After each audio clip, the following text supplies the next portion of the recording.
Hi, and welcome to the Long Range Shooting and Custom Rifle Building podcast presented by Wolf Precision Incorporated, where we learn about and share long range shooting and custom rifle building. I am your host, Jamie Dotson, and welcome to the show.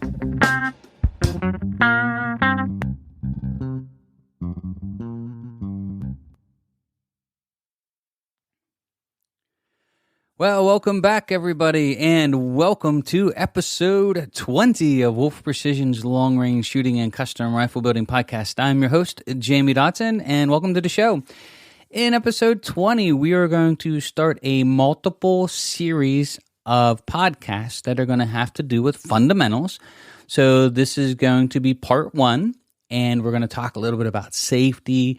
I do want to go in, before we get into the fundamentals portions or begin it, just some safety stuff, some equipment issues to bring up. We do own and teach one of the oldest shooting schools east of the Mississippi, probably one of the oldest in the country. And we've had the pleasure of having lots and lots of clients here at the school. So we get to see a lot of the equipment and some of its issues that happen as well. So we want to cover just a little bit of that to make sure that while you're getting out there and practicing and enjoying the art of long-range shooting, that you do it efficiently, effectively, and have fun at the same time. So, guys, without further ado, here we go. Well, welcome to episode 20 of Wolf Precision's Long-Range Shooting and Custom Rifle Building podcast. We are really excited to bring this next series of podcasts to you. This is part one, in which we're going to start getting into fundamentals of marksmanship. Now, before we get started in all of this, I do want to touch base on both safety as well as equipment. Safety-wise, I always joke around about this in the class, although it's on my end, I'm actually being very serious. But, you know, my number one goal here at the shooting school is to make sure that everybody goes home in the same condition that you arrived in. Safety is the utmost priority. So I want to throw it out there that this next several series of podcasts where we're going to discuss the fundamentals of marksmanship, I also want to throw out there that these are not instructions and that we're not telling you to go out and do these things and practice these things if you do not know how to safely use or shoot a firearm. So you have to go out and get your training and make sure that you're properly prepared and understand the safe workings of any firearm that you're going to take to the range, how it functions, how it feeds, how you safely operate it, and how you can do so without hurting anybody, including yourself. Throwing this out there that this is not an instructional for a new shooter can just pick up a rifle and run out to long range and start playing around with the rifle. Safety is really important, and those that do not know what they do not know can get themselves in trouble. There's some general safety rules, pretty common sense stuff. You know, of course, never point a loaded gun at anything you don't intend to shoot. That's pretty common sense. Check and make sure your gun's unloaded and that your bolt's to the rear on the firing line when you're not shooting, or in a lot of cases, just take your bolt out. This is a big one. This is called an accidental discharge or negligent discharge, AD or ND. Make sure you keep your finger off the trigger until you're looking at the target you intend to shoot. So you don't want the gun to fire off in an area where you're not ready to shoot because your finger's on the trigger while you're trying to look for the target and the gun accidentally discharges. That's called an AD. That's a bad one. You get yourself in all kinds of trouble and possibly hurt somebody in the process. When you're on a hunting trip, make sure your safety's on. We even have lots of customers that say they even go one step further, is they don't rack around until they're actually ready to shoot. So they actually walk with an empty rifle. Know your target and what's beyond it. A bullet can travel for miles. Again, this is like the 10 commandments of safety, but this one, don't forget that bullets bounce and ricochet. One of the reasons we don't allow solids or a full metal jacket ammunition like 5.56 ammo here at the school is because they won't hit the dirt bank and stay in it. They'll actually bounce because they can't separate the core and the jacket. And you can actually have a ricochet travel for miles. So be careful on the ammunition that you're shooting, and also, know your backstop where you're practicing. Of course, make sure you have the right ammunition for your gun. Make sure your bore's not obstructed with anything. Always, always, always wear eyes and ears. I've seen some crazy stuff in matches and competition in my lifetime of shooting, and your eyes are the most precious things that you have. protect them. Your hearing, it will go away if you don't. So keep ears on, even suppressed. And of course, never use alcohol or drugs or anything else that will impair your ability to be safe. And just remember that the life you save may be your own. So, just be really mindful when you're out there training and practicing and working to get into this long-range stuff, that remember, everybody here has family, friends, and all these other things that you want to go back home to, and that the other people with you want to go back home to. So just make sure that you think about that while you're out practicing and training. I mean, have lots of fun, enjoy yourself, but don't take that part for granted. We talk about proper equipment to get started here at the school a fair amount, and you'll hear me talk about custom rifles and factory rifles. Here, I just want to touch base on a few things when it comes to equipment, just to try to help you get your best shot. So this is all leading up to us discussing the fundamentals of marksmanship.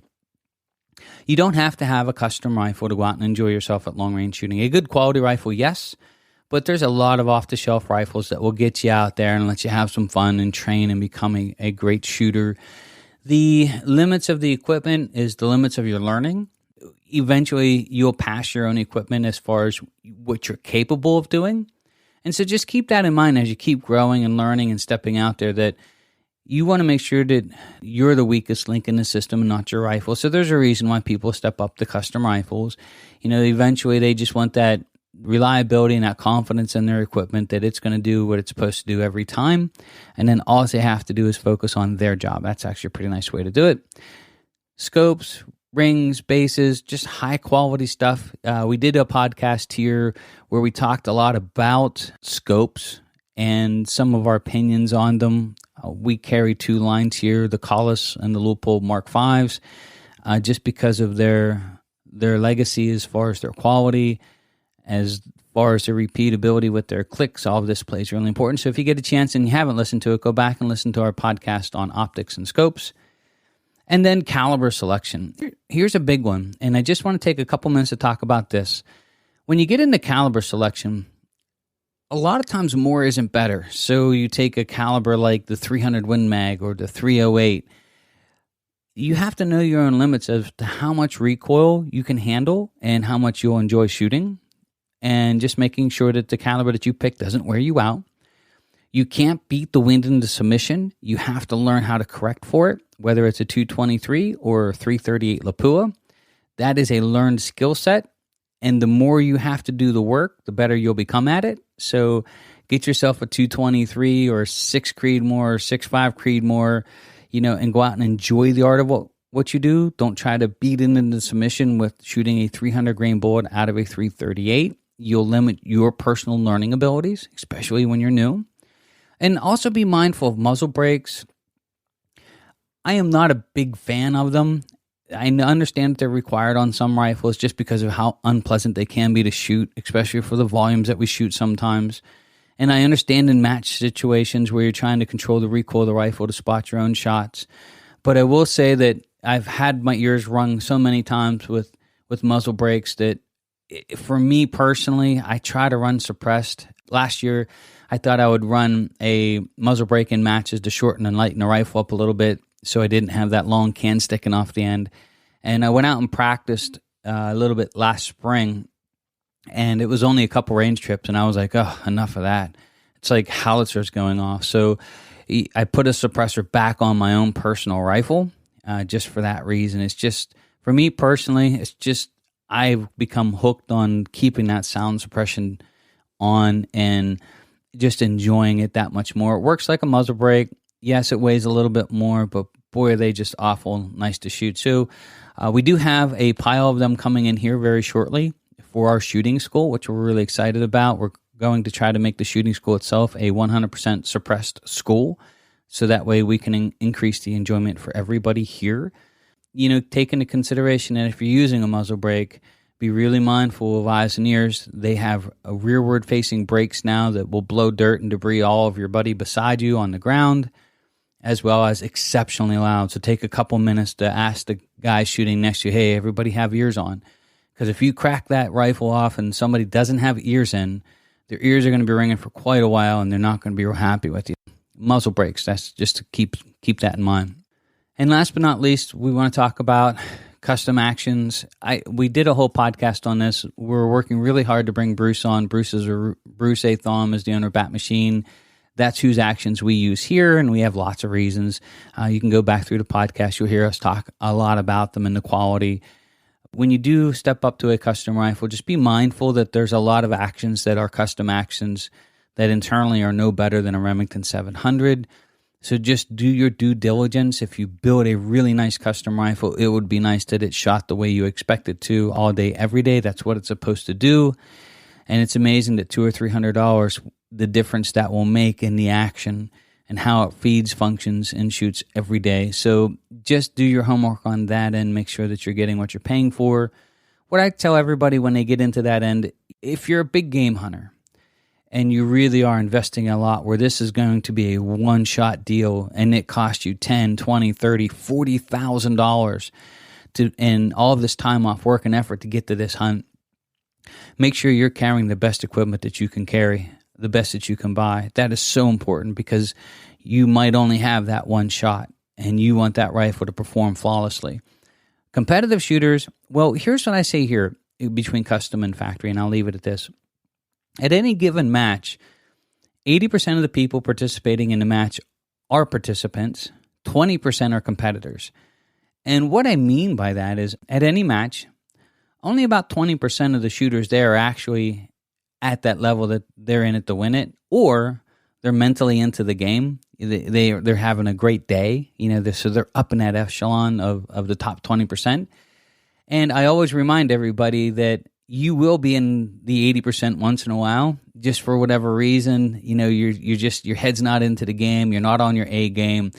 You lose a couple shots. And at that point, you just enjoy the match.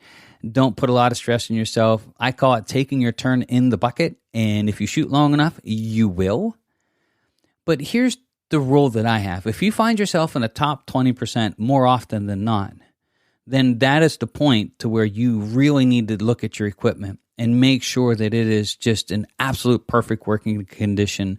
Make sure it's the absolute best. And here, it's not about price either, because prices of custom rifles are all over the place.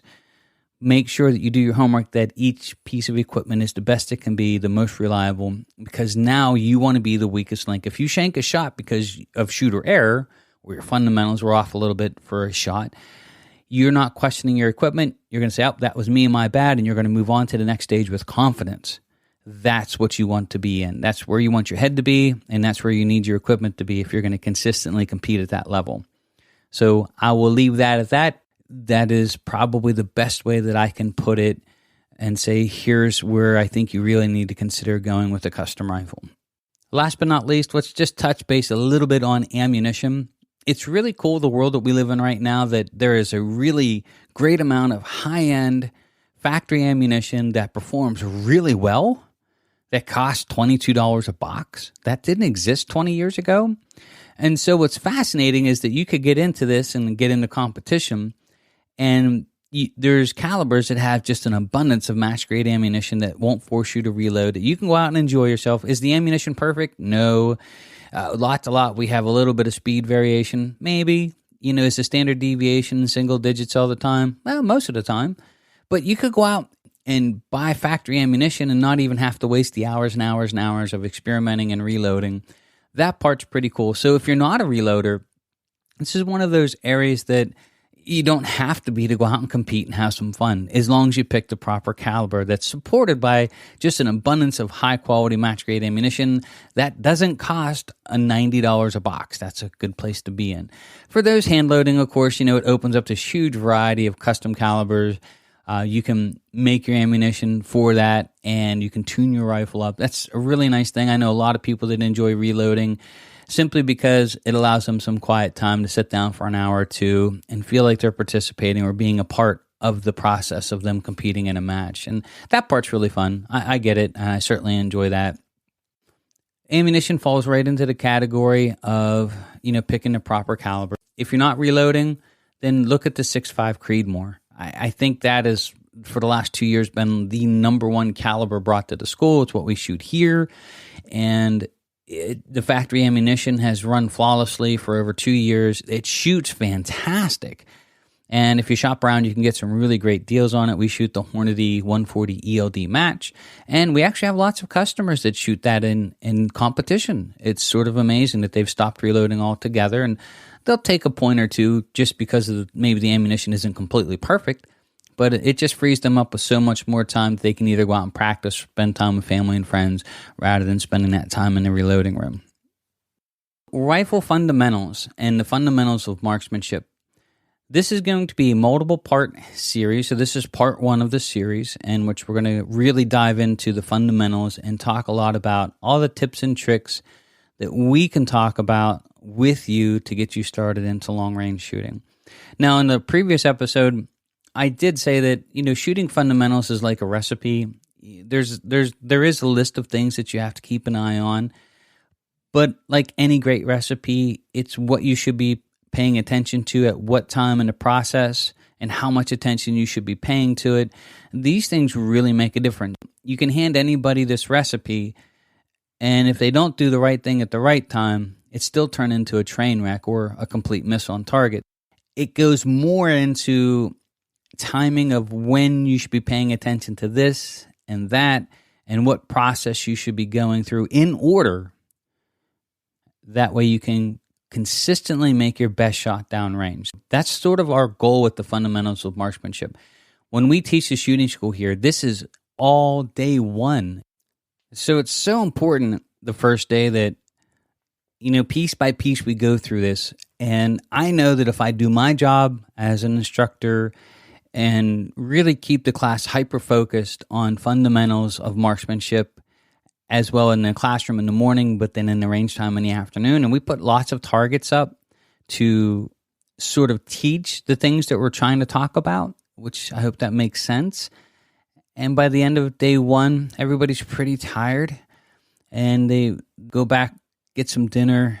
We start class the next day. We start talking. Day 2, we start talking about learning how to dope the rifle. We issue click charts that we chronographed rifles are made here at the school. But by the end of day 2, what's absolutely fascinating to watch is they'll be shooting to 1,000 yards on their own, in the wind, dialing their own dope, making all their own calls. And that had everything to do with day 1. And so it's like Mr. Miyagi teaching wax on and wax off by having his young apprentice clean and wash and wax all of his cars. They really don't understand all of it until they put it to use. And then they're like, oh my gosh, this is easy. It's common to hear people say that, and it really is. But you got to get those fundamentals down first. You got to get those key fundamentals in the right order at the right time. Now, basic shooting fundamentals. So when we get into long-range shooting, it really is all about details. These little things that come together that can make a big difference. And I actually like to break them down into 2 areas. Number 1 is preparing to take the shot, or what we consider shooter ready. And the other is firing the perfect shot. Now, when we talk about preparing to take the shot, so getting yourself mentally and physically ready to make the shot is as important, if not more important, than the actual act of pulling the trigger. Now, there is a checklist that I go over every time I pull the trigger to assure I do the same thing every time. Now, really, to further understand this, you must understand the integrative act of shooting, and that is this. When you get into position with the rifle, you and the rifle are going to become one, right? You want to work as a team. So you've got this thing called body position where we want to have our natural point of aim. We've got our scope sight picture and head alignment. We want to be able to look straight through our optics with no black rings anywhere. We've got a thing called proper grip. We've got to control our breathing. We've got trigger control, follow through, and cycling the bolt. The list that I just gave you has trigger control and follow through last. That is because they are the actual art of taking the shot, everything before its preparation. Bad preparation or forgotten mental checks will lead to a bad shot. And honestly, when do these things usually happen? Well, they usually happen in a hunting trip or in a match of a lifetime to where things don't go as well as you want and you get into a hurry. You start going in panic mode and you just hurry up and shoot. Truthfully, it takes little extra time to go through what we consider a mental checklist, piece by piece, before you take the shot. And those precious moments that we take to go over this little checklist that I talk about here will draw you into the zone of taking the shot, and even oftentimes help calm you down about the intended target. If you're a big game hunter and all of a sudden there it is, that is the trophy of a lifetime in front of your eyes looking through your optics. At that point now, okay, there it is, you've done all the work to get here to get this shot. Now it's time to put your shooter hat on and start working on things that you're supposed to be doing as a shooter to put that bullet where it's supposed to go. Drawing yourself back in and saying, okay, now I've got these responsibilities to make this a perfect shot will sometimes help calm me down about the intended target and just focus on shooting. Now, the last thing we're going to touch base on, all good shooting or great shooting starts with a good body position. When we're looking for a good body position, we have to adopt a position that is comfortable and repeatable for you and your build. So you want to be able to develop what we call a natural point of aim. And basically your body and rifle are going to be in line with your head and your eye looking directly through the optics. You should be able to build your position from scratch with your eyes closed and in the end be looking straight through your optics when you open them. Now some people lay straight behind the rifle. I actually break that rule a little bit and I actually lay a little angled. And you'll see some people shoot with the Marine Corps style where they'll have one knee up. And I'm okay with breaking this rule. Now, I'm going to touch base on this a little bit more here. If you shoot Marine Corps style with your right knee up for a right-handed shooter, or that's a position that you adopt, I am absolutely okay with it. As long as you do it the same every time. Where you get into trouble with this stuff is if you do it one time and then the next time you lay down to shoot, you actually straighten that leg out and shoot with both legs straight out. That's not going to help you as a shooter.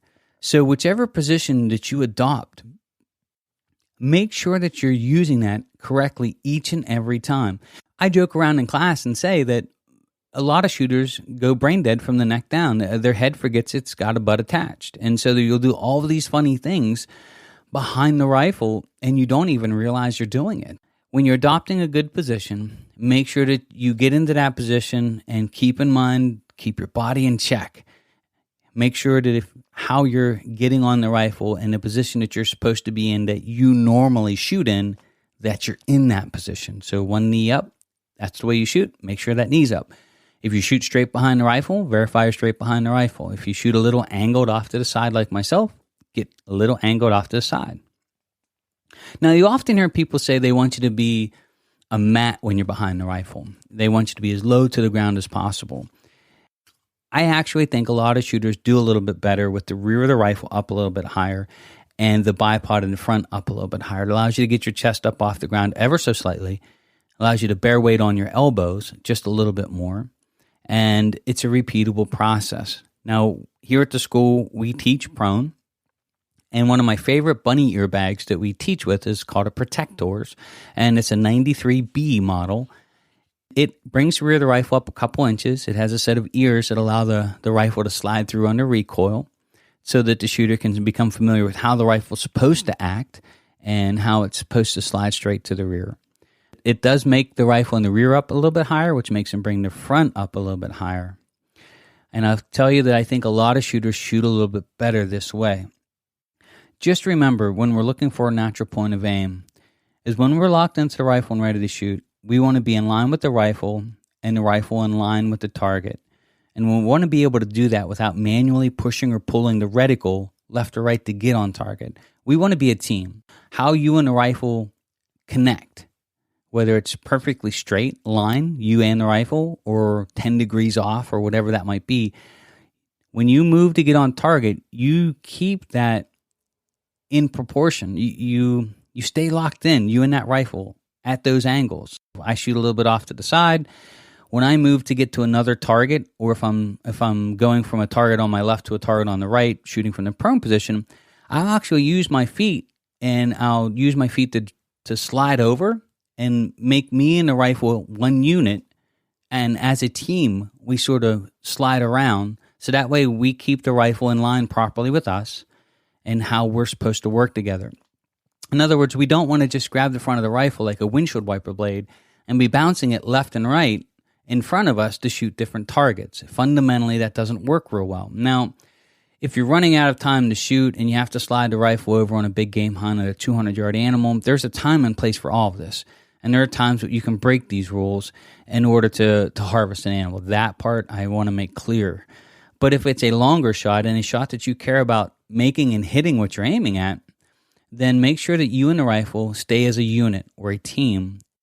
Make sure that if you're straight behind the rifle, when you slide over to the left, use your feet to slide you and the rifle to the left, swing over, and let the rifle and you stay in that natural position. That's what we call natural point of aim. It sounds a little bit more complicated than it is, but here's the best way to practice this. Number one is have somebody that you know that you shoot with a lot. Make sure that your hips are square to your shoulders. So I lay a little bit off to the side of the rifle a little bit when I shoot. And I'm not the only one that says, hey, it's okay to do this, especially for shooters of my size. So I'm 5'9", I weigh 165 pounds. I don't have real wide shoulders. What I find a lot more comfortable for me is I actually slide over a little bit. If you can picture, I'm off the left side of the rifle, just a little bit of an angle, and that allows the rifle butt pad to seat itself right into the shoulder pocket. Now, the thing to do is make sure that both your hips and shoulders are in line with each other one way and then the rifle's in line the other. Some people have a tendency to almost have their body a little angled from the chest up, but then they'll swing their feet and hips over behind the rifle, so it gives this false illusion that you're actually straight behind the rifle, when in fact, if you look at your spine, you'll see that your spine is ever so bowed to the right for a right-handed shooter, where your feet are being swung around behind you, but you're actually mimicking being off to the side with your shoulders. And you have to hold this with muscle. What you want to do is make sure that when you're in line with the rifle, that your shoulders and hips and back and everything are straight. So for a shooter that's shooting straight behind a rifle, if you find yourself swinging your feet over and getting that little bow in you, try swinging your feet to the left to straighten out your spine and hips in line with each other. A really good way to see how this works is when you're getting on the rifle. Like, for example, I'm off to the side, a little bit off to the left side. I shoot at an angle. If you want a really good example of what this looks like, is Israeli Defense Forces, or if you go in there and you look for the shooting mat, they have a shooting mat that they use to teach their firearms instruction. And the gentleman who wrote the course insists on people being a little off to the side. So you have some people say that this is the right way, that's the right way. I say what's right is actually what works for you as long as you repeat it.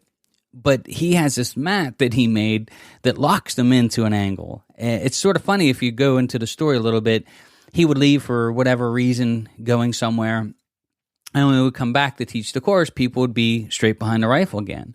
And he'd be like, that's not how I showed you to do that. Let's go ahead and swing you back over again. So he would have them swing around to the left a little bit on the rifle to shoot at a little bit of an angle.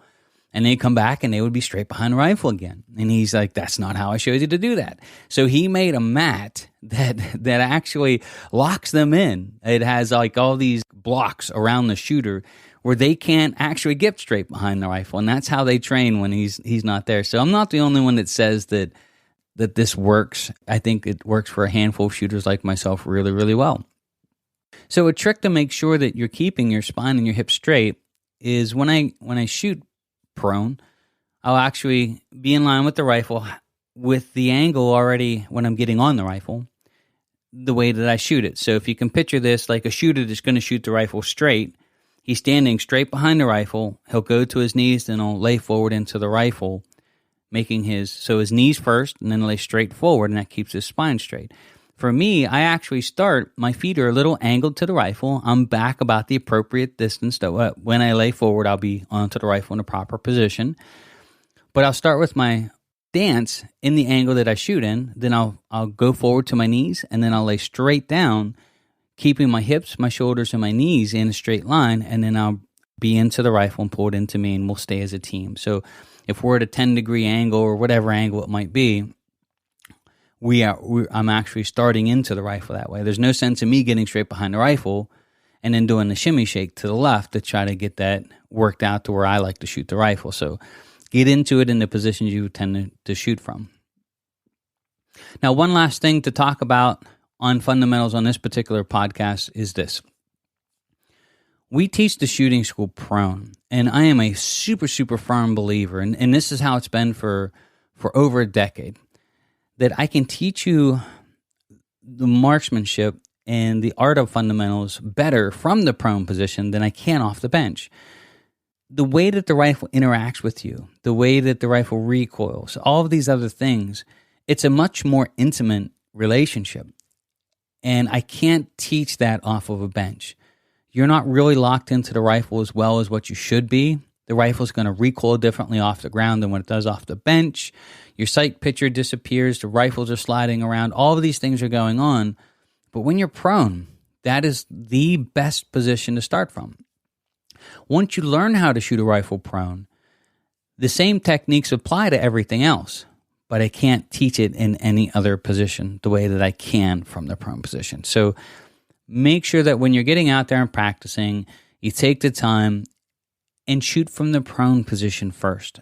I mean, if all you can do is shoot off of a bench, I get it. There's lots of ranges that probably don't even have an area where you can shoot prone, in which case I'll sort of lay on the bench a little bit forward, getting some weight and mass behind the rifle to control the recoil and sort of simulate me off the ground.